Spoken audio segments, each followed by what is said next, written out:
Hey friends, giving an update on, as you can see, and you've guessed it, my electric setup.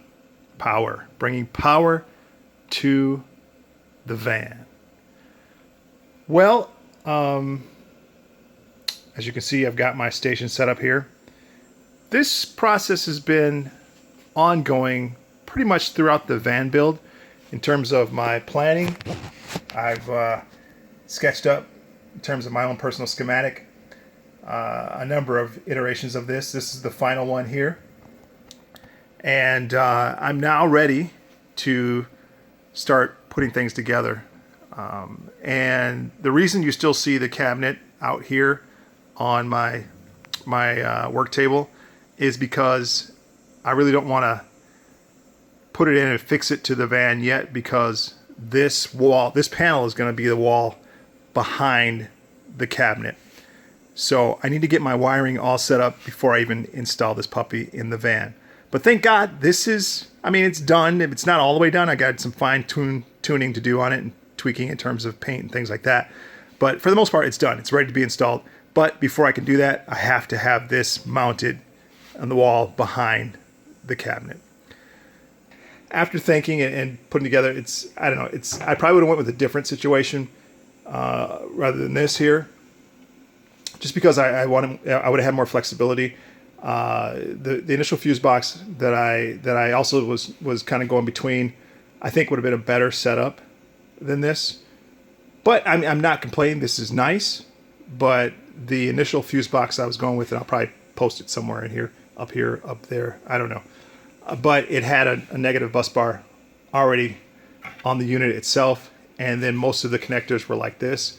Very simple, very easy. Just crimp on some connectors and attach it and affix it to the fuse box and the negative bus bar. Well, with this, I thought, it's an all-in-one solution. I don't really need a negative bus bar, but as you can see, I decided to mount a negative bus bar in here. And the reason being is my switch setup. So I went with this 4-port switch. As you can see, I've got it blocked off for fan, USB, and heater. This port here is going to be eventually for my fridge. So as I stated in a previous video, I think that I'm going with a cooler for now with ice. So as I stated, I've been experimenting off and on with the build and the electrics throughout the process here and testing. And what I come up with is, so let's go back to the switch. A little scatterbrained today. I only had a little bit of coffee today here.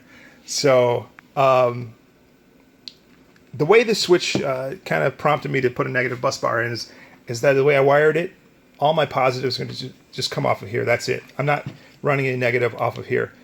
As you can see, I already got a lot of spaghetti. I don't need to complicate the matter by adding more more wires through this conduit here. I'm trying to minimize that as much as possible and just everything nice and neat and clean for the negative coming off or connecting to the bus bar here. So only positive coming out of the switch here. Negatives kind of looped around in here. I could have cut and ran negative, but as you can see, that'd be a headache.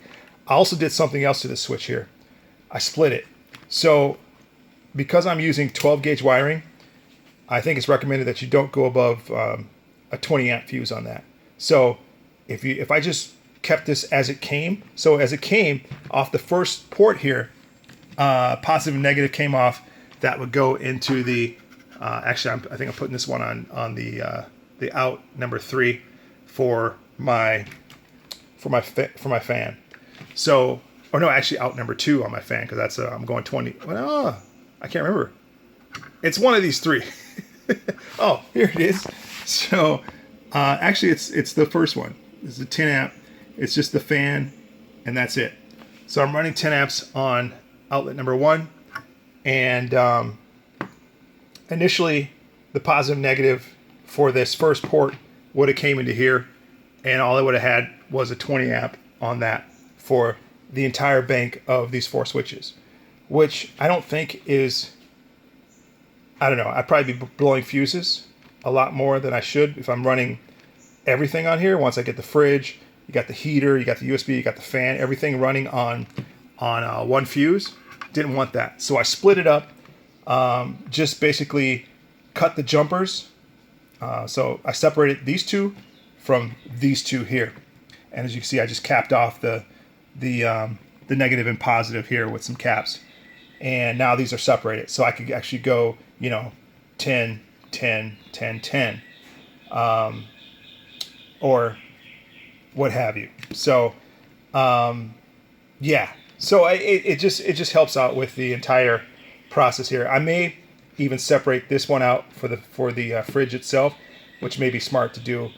Eventually, just cut the link from here to here, so I can have a 20 and I can have a 10 or whatever, 5, whatever I need for this one here for the heater. Which I think I've decided I'm going to go with a 20 amp on the heater, or 15.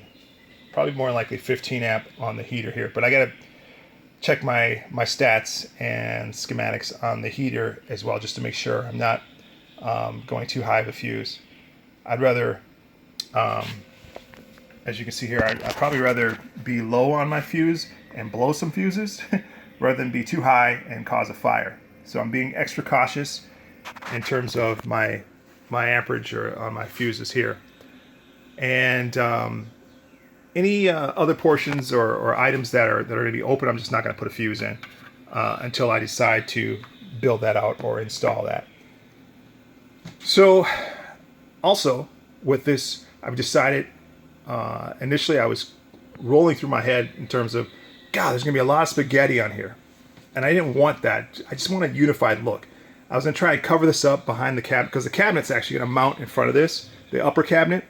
And I was going to try and put some kind of shield so I could cover this up, but I decided I don't want to do that. Pain in the butt. I want to make it look as nice as possible. I painted this with a rubberized paint, and as you can see, now that I've drilled holes and everything, it looks like crap again. So once I'm done here, I'm gonna take this off, the negative bus bar and the fuse box, and respray here. I got my tape here. Respray with some additional rubberized paint. And I'm also going to mount for here, just a little cover there with some of this brush here.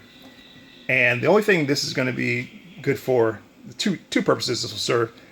If I need to fish some wire through, down through here for added extras down the road, I can do that. But for the most part, the primary purpose of this is going to be to feed the cabling wire for the solar power, or the solar panel, through here.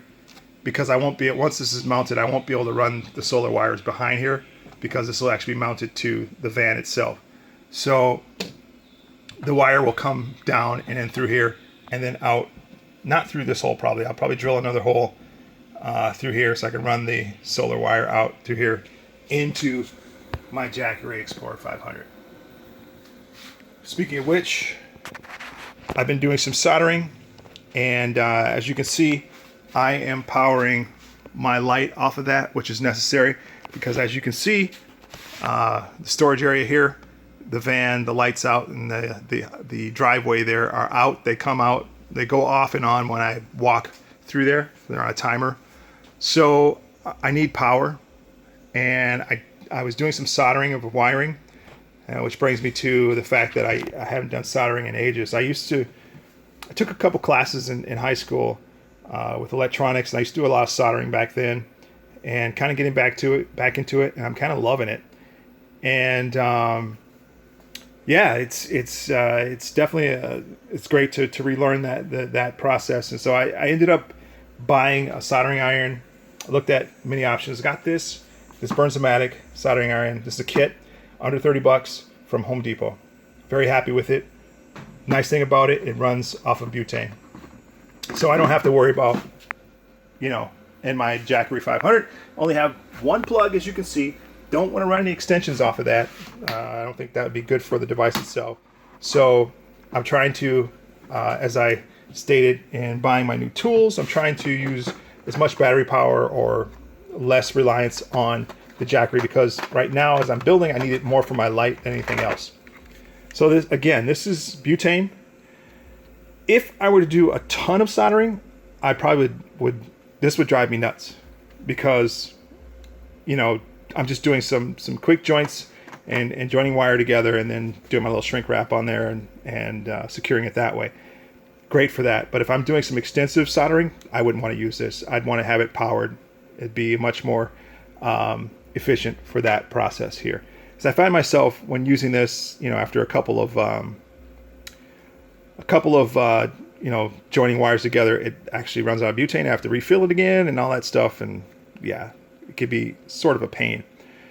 So, but I'm very happy for the purposes I'm using it for. This works out perfectly. And this little buddy here, about close to just a little under 16 bucks from Micro Center. Found this, love it. Before I had this, I did a couple of soldering welds, and I would just set it on the desk. I was doing this from home, actually. Set it on the desk, and then, you know, this switch here acts as a kind of a holder. It keeps the tip from burning your desk or what have you, which is nice. But still, it's susceptible to maybe me bumping into it, knocking it off. Nice thing about this little stand here, I can just put it right there. Nice to have helping hands, because I tried to solder without this, and let me tell you, it's a pain in the butt. If you solder before, you know this is a dream, to have some helping hands to hold your wire in place, and then also to have something, so you know, magnifying glass, so you can magnify the subject you're working on, which is nice. So yeah, very happy with that. Gonna do a little soldering, probably not today, because like I said, now that I've got my holes drilled for the wiring that I'm going to conceal behind this panel, I'm ready to take this off and respray with some rubberized paint again for the final coat. And then while that's drying, I'll probably just let it dry overnight. I will be installing this in as a mock-up, which is the cabinet into the van as a mock-up, because this is going to be mounted on the wall behind the cabinet. And while this is drying, I'm going to install this as a mock-up. And I purchased yesterday. I purchased this little buddy here. It's the Lindemann tabletop or desktop, and it's a light gray with a white trim around it, which I'm really happy with. I was going with another one, but I decided not to, just for the simple fact that the one I was initially going to go with, it looked like a butcher block, and it was about 100 bucks. This is like 33 bucks. I'm happy. So at any rate, that's my process for today. Okay, wiring stuck into the conduit loom, passed through underneath this board. I'm committed now, because the board, all the wire's been run through the hole in the board here, and it's come out and ready to be soldered, butt connected, what have you, before I mount this board to that wall. So yeah, it's fun. It is.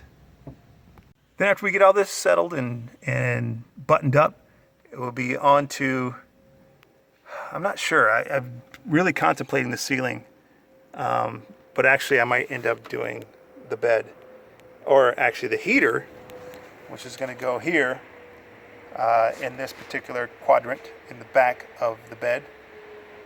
So that is my next step. After I get this buttoned down and the countertop's probably going to go in the next couple days.